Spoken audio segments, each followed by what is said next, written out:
हाय, good afternoon. CNBC आवाज Motilal Oswal studios में आप सबका स्वागत।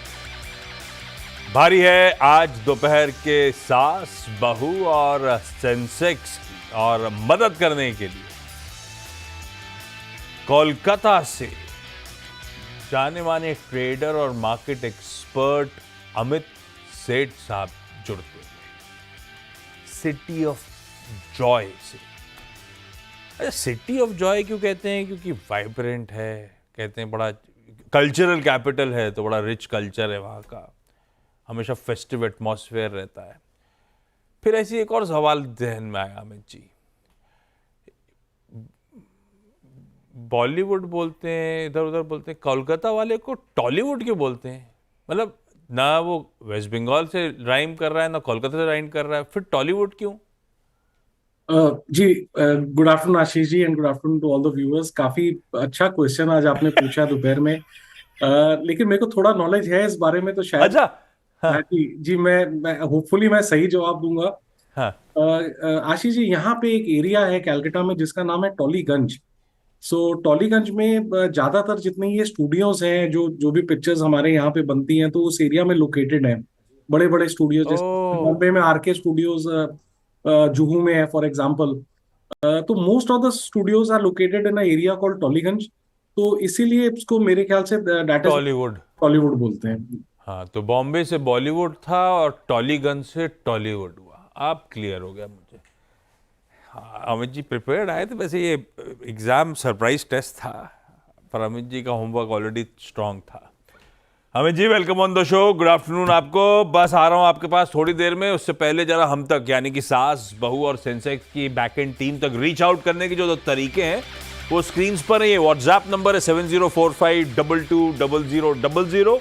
प्लेट फ्लिप होगी तो हमारा ईमेल आईडी भी स्क्रीन पर आ जाएगा। सिंपल सा है, शो का नाम ही है सास, बहू और सेंसेक्स @nw18.com।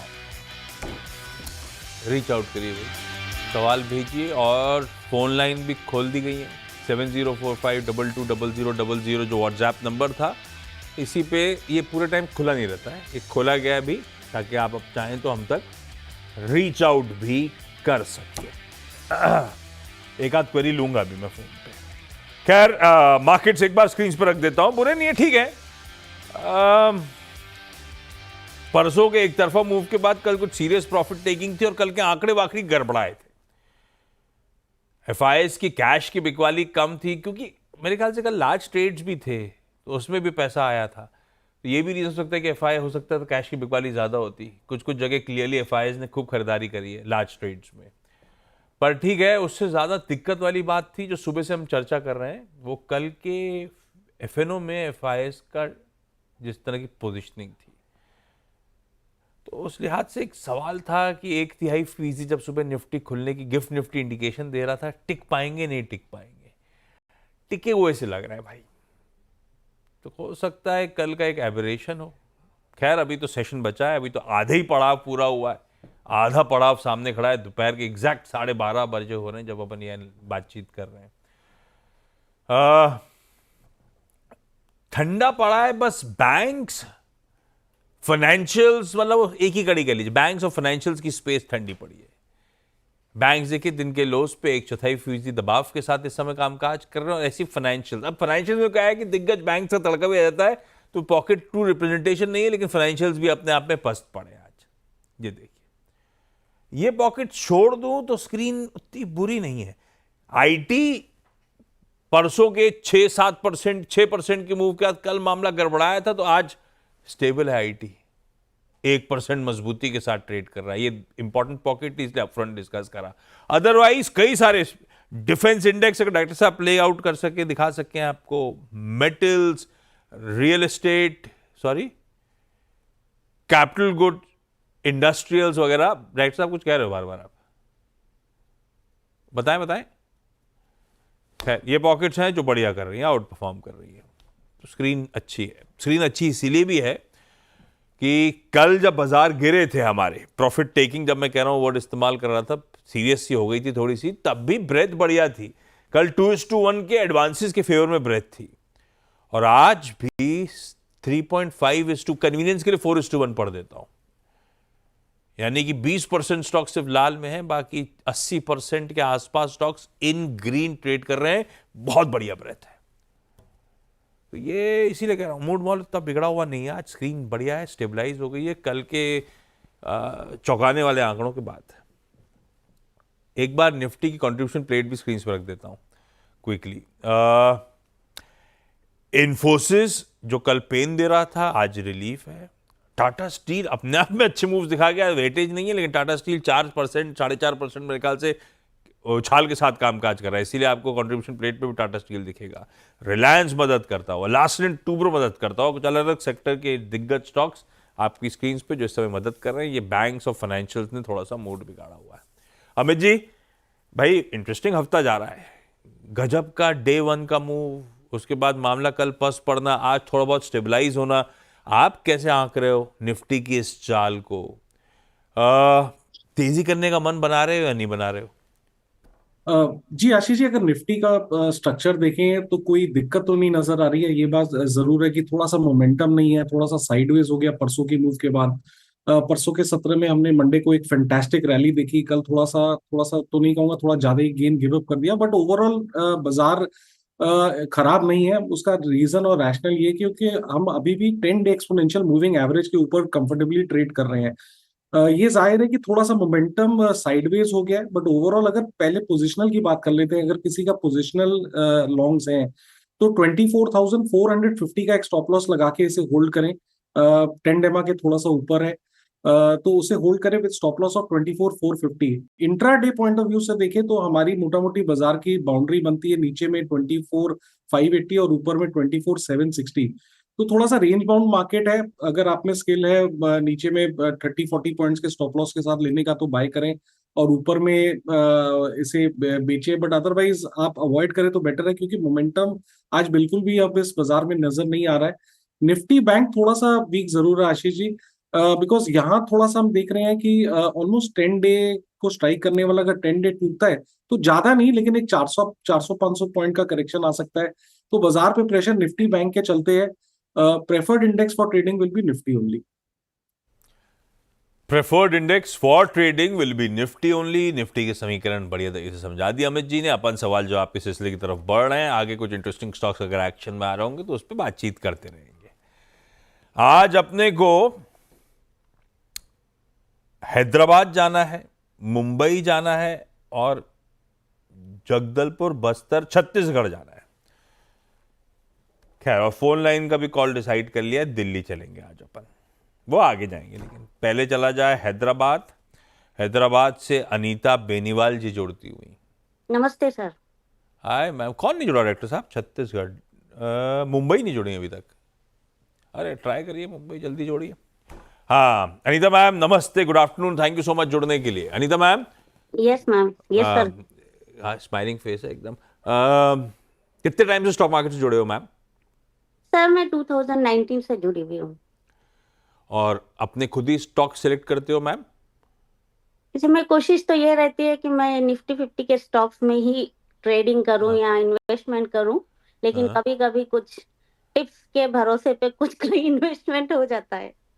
नहीं हो जाता, सही में कह रहे हो, लेकिन आपका आइडिया अच्छा है। निफ्टी 50 तक ही अपने आप को रिस्ट्रिक्ट कर रही हूँ, उस दिग्गजों के बीच में ब्लू चिप में कंसंट्रेट कर रही हूँ।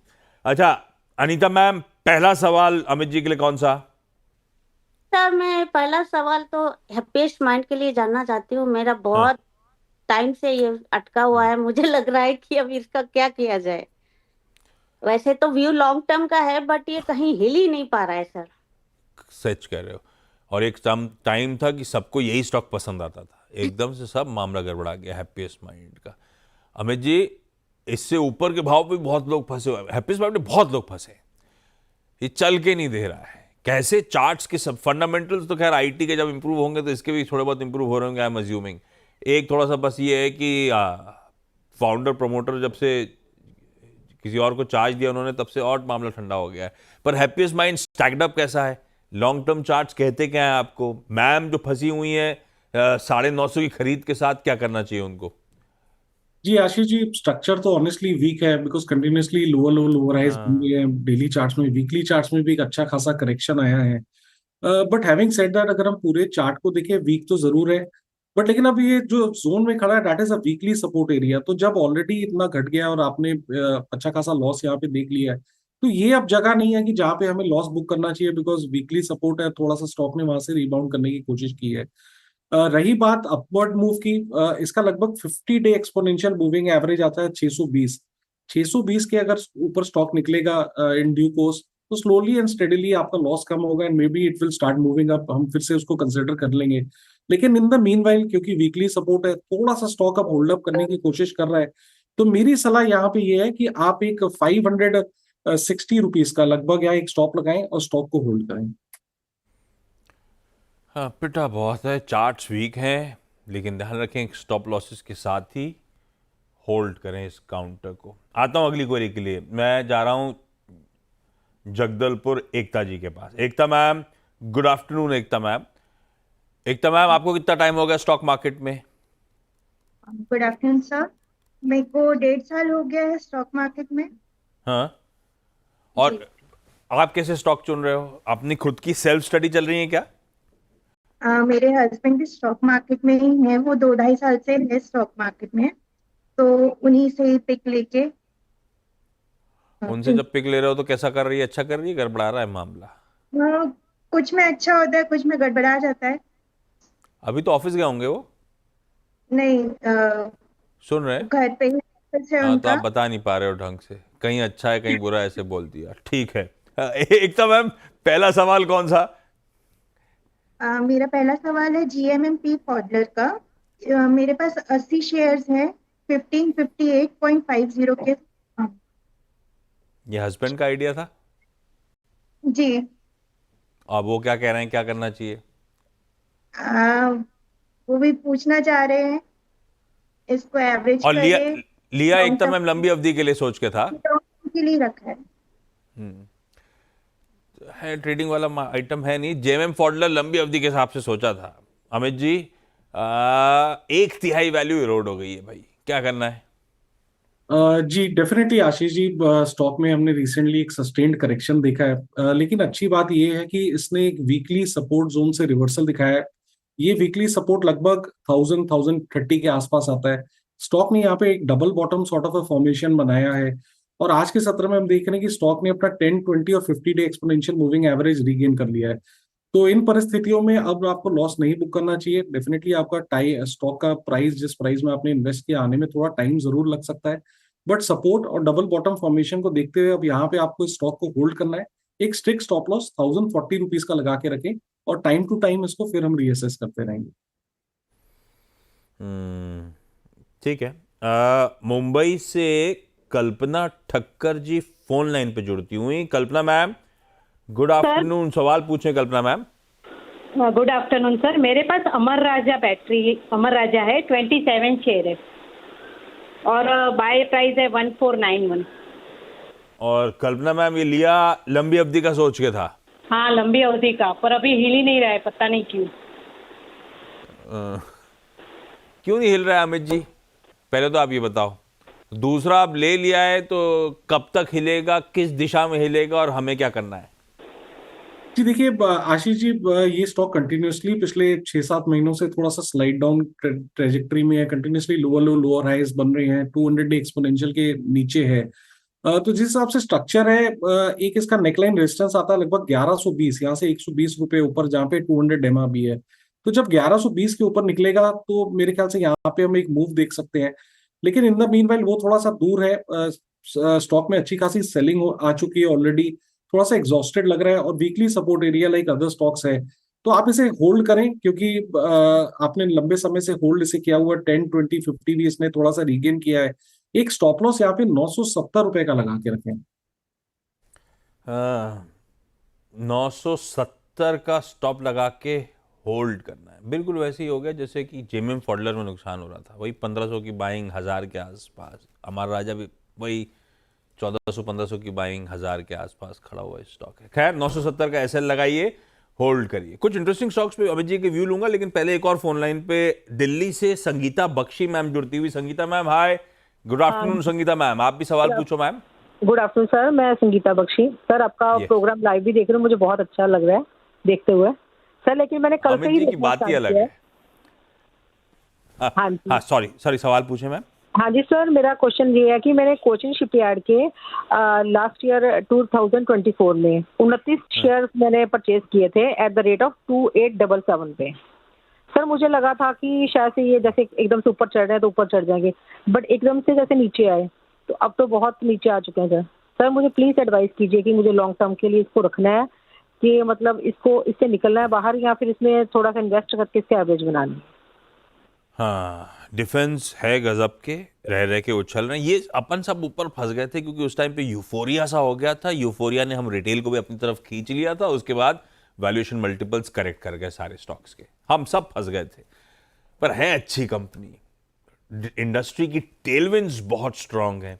अमित जी ऐसे केस में करना क्या है? गलत भाव पे फंस गए, कंपनी और सेक्टर सही है, क्या और ऐड करके अपने आप को एवरेज करूं, इन्हीं स्टॉक्स के साथ बने रहूं, या आपका व्यू कुछ और है? नहीं आशीष जी, अब इस स्टॉक को डेफिनेटली होल्ड करना चाहिए। एक टाइम आता है जब एक स्टॉक पेन देता है, और एक टाइम आता है जब स्टॉक ऑलमोस्ट कंसोलिडेशन कंप्लीट हो जाता है और वापस अप मूव के लिए तैयार भी करता है। तो कोचिन शिपयार्ड की बात करें तो यहाँ पे एक अच्छा खासा बेस चार्ट्स को देख के लग रहा है बन गया है। Stock is ready for an up move. यहाँ पे वॉल्यूम्स और डिलीवरी पैटर्न्स देखे तो वो भी काफी स्ट्रॉन्ग है। 1700 का एक कंसोलिडेशन रेजिस्टेंस था, स्टॉक उसके ऊपर भी ट्रेड कर रहा है। तो अब तो बिल्कुल सलाह नहीं है यहाँ पे निकलने की। इनफैक्ट आप इसे अब होल्ड करें, बेस ऑलरेडी बन चुका है। जितनी तकलीफ आनी थी देख के लगता है कि दैट इज ओवर। एवरेज करना है तो एवरेज भी कर सकते हैं। 1650 का एक स्टॉप लॉस लगाएं और इस स्टॉक को होल्ड करें। हाँ, अब आइए दो स्टॉक्स, मैं आता हूं आप लोग की बाकी क्वेरीज के लिए। दो स्टॉक अमित जी, एक तो भारत इलेक्ट्रॉनिक्स। कल मेरे ख्याल से कल बाजार बंद होने की जस्ट बाद बीएल ने एक ट्वीट करा था ये कहते हुए कि हमारा जो integrated drone detection and interdiction system है जो हमने बीएल ने बनाया है, वो हिंदुस्तान के एयर डिफेंस के लिए गेम चेंजर रहा इस ऑपरेशन सिंदूर के समय। जो laser based anti drone system था उसने कई सारे लो ड्रोन जो पाकिस्तान से आए थे ड्यूरिंग ऑपरेशन सिंदूर उनको डिस्ट्रॉय करा था। और फिर उन्होंने इमेजेस शेयर करी हैं उनके उस सिस्टम की और जो डिस्ट्रक्शंस उसने करके दिखाए। और ये स्टॉक आपकी स्क्रीन पे है, कुछ दिनों की चार्ट, लंबी चार्ट भी रखिएगा। निफ्टी 50 का हिस्सा है और क्या मूव बनते ही चले जा रहे हैं। अमित जी, भारत इलेक्ट्रॉनिक्स समीकरण बैठ कैसे रहे, ये देखिए चाल स्टॉक की। देखिए आशीष जी, बहुत ही बेहतरीन चार्ट है। कभी कभी ऐसे टेक्निकल पैटर्न्स बनते हैं चार्ट्स में, strong relative strength, strong pattern breakout, volume भी कंफर्म कर रहा है और एक अच्छा खासा कंसोलिडेशन हुआ है। ये मूव अभी अचानक नहीं आ रहा है। स्टॉक ने ऑलमोस्ट जुलाई 24 में 340 के लेवल्स बनाए थे और उसके बाद एक साइडवेज कंसोलिडेशन में चला गया था ये स्टॉक। तो 8-9 महीने का कंसोलिडेशन है। काफी अच्छे पैटर्न्स यहाँ पे इमर्ज हो रहे हैं। पैटर्न्स वॉल्यूम और डिलीवरी के साथ भी कंफर्म कर रहे हैं। तो मुझे ऐसा लगता है कि पोजिशनली ये स्टॉक का पहला टारगेट 400 है और सेकंड टारगेट 450 है। स्टॉप लॉस हमें यहाँ पे 320 रुपए का लगाना चाहिए। वो इमेजेस लाना भूल गया था। एक काम करूंगा, जब न्यू ईयर कंपनी में आप लोगों के साथ जुड़ूंगा ना तो डायरेक्टर साहब ध्यान रखिएगा, वो बीएल वाली इमेजेस दिखाएंगे, वो सिस्टम जो इन्होंने दिखाए थे। खैर वो अलग बात, बीएल अच्छा करेगा, चार्ट्स पैटर्न बहुत स्ट्रांग, इवेंचुअल टारगेट लंबी अवधि के लिहाज से पोजिशनली तैयारी कर रहा है अच्छे खासे लीप्स एंड बाउंड्स के साथ चलने की। एक और स्टॉक है जिस पे बातचीत करनी है, लेकिन पहले क्वेरीज। पूजा जी के, सॉरी अनीता जी के पास वापस चला जाए। अनीता मैम, अगला सवाल। यस सर, मेरे पास एक और है, मैप माई इंडिया के शेयर है सर। अभी काफी टाइम से तो बहुत तकलीफ दे रहा था, अभी अभी थोड़ा सा रिकवरी स्टेज में आ रहा है। तो इसको क्या मैं ब्रेक इवन पे स्विच करूं या फिर इसको कंटिन्यू करूं? ये तो आउट ऑफ सिलेबस है। आपने भेजा है वो इंजीनियर्स इंडिया, नहीं पूछना है क्या? वो भी ले मैप सकते में हैं इंडिया सर। था। 3 भेजे थे मैंने सर। अच्छा, क्योंकि हमने अमित जी को इंजीनियर्स इंडिया भेजा हुआ है। इंजीनियर्स इंडिया वाला सवाल पूछिए। इंजीनियर्स इंडिया के भी सर 200 शेयर लिए हुए हैं, उसमें क्या करना है सर? अभी तो काफी डाउन है वो। 227 पे 200 शेयर बोला है। लंबी अवधि वाला मामला है ना अनीता हाँ, मैम? लंबी अवधि वाला ही मामला है। फिर भी सर जानना जरूरी है कि यहीं पे लॉस बुक करें या और थोड़ा बहुत ट्रू ट्रू, उम्मीद रुके है कि नहीं रुके, रुकने लायक है कि नहीं रुकने लायक? हाँ सर। हाँ अमित जी बताइए भाई।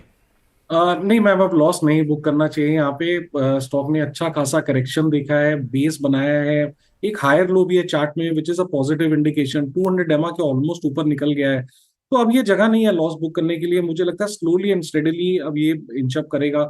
तो स्टॉक को देखते हुए एक 173 रुपीज का यहाँ पे स्टॉप लॉस लगाएं और इंजीनियर्स इंडिया को होल्ड करें। एकदम से ये स्टॉक नहीं भागेगा, लेकिन अच्छे खासे पैटर्न्स यहाँ पे इमर्ज हो रहे हैं। Slowly and steadily it will start moving up.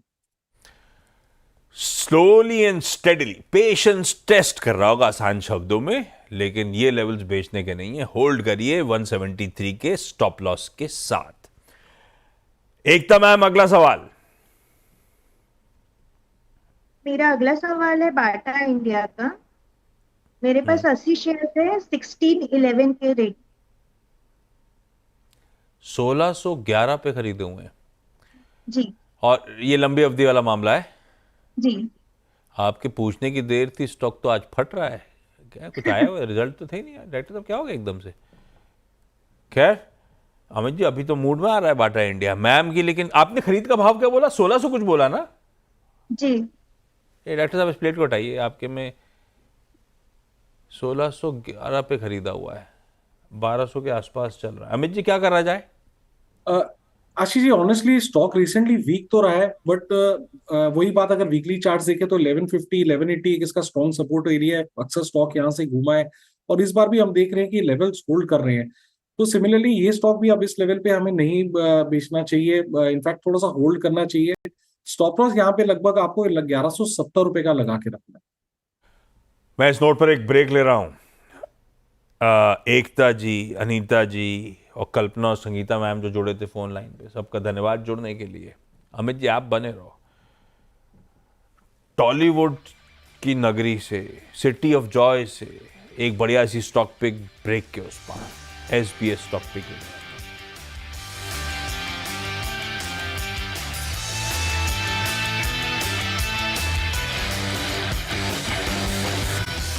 ओ भाई साहब, मैं कह रहा था सेकेंड हाफ का इंतजार करिएगा, ये तो मामला गड़बड़ा गया एकदम से मार्केट ठंडे पड़ते हुए फ्लैट हो गए। एक समय आज 767 768 के जोन्स, मतलब कि 190 पॉइंट ऊपर वाला Nifty in read up trade करता हुआ, फिर प्रॉफिट टेकिंग ऊपरी स्तरों से आती हुई अच्छी खासी। दिक्कत कहां आ रही है? बैंक निफ्टी फायर करिए स्क्रीन पे। दिक्कत क्या आ रही है? उसके दोनों इंपॉर्टेंट कंपोनेंट जो सुबह से आज वीक थे। आईसीआईसीआई बैंक प्लीज फायर करिए, साथ में जोड़िए HDFC bank, Kotak Mahindra bank, ये बैंकिंग स्टॉक्स, और एक और पॉकेट ऑटोज लाइए, टाटा मोटर्स रखिए, हीरो मोटोकॉर्प के इंट्राडे चार्ट। सारा मामला गड़बड़ा रहा है। ऑटोज और बैंक्स, दो रीजंस जो निफ्टी एकदम से इस तरह से करेक्टिव मूव्स की तरफ बढ़ता हुआ। एक हैवीवेट और जोड़ देता हूं, आईटीसी दिखाइएगा, उसमें भी अचानक प्रेशर माउंट हुआ। इंटरडे चार्ट ये देखिए, आईटीसी हैवी वेट एकदम से प्रेशर माउंट हो रहा है। नजर रखेंगे खैर मार्केट्स पे। एसबीएस स्टॉक पिक का स्टिंग प्ले आउट करिए। ऐसे बाजार में कहां एक्सपर्ट का कन्विक्शन है? अमित जी कौन सा स्टॉक? जी आशीष जी, मुझे पिडिलाइट इंडस्ट्रीज का स्ट्रक्चर पॉजिटिव लग रहा है। स्टॉक ने की मूविंग एवरेजेस रिकेन किए हैं, यहाँ पे एक बेस भी बना हुआ है, स्टॉक में एक हायर लो भी है और अच्छा खासा होल्ड भी कर रहा है ये अपने लेवल्स को ओवर की मूविंग एवरेजेस। प्राइस इसका 3106 रुपए है। टारगेट्स रहेंगे 3200 3250 के दूसरा टारगेट। स्टॉप लॉस रहेगा 3050 रुपए। ओके, ब्रेथ भी ठंडी पड़ रही है। नजर रखूंगा मार्केट्स पे। अगली मुलाकात Amit ji, thank you so much. 1:27 पे होगी जब शैले होटल्स का टॉप मैनेजमेंट आज अपने तिमाही रिजल्ट्स पे हमारे साथ होगा। नमस्कार।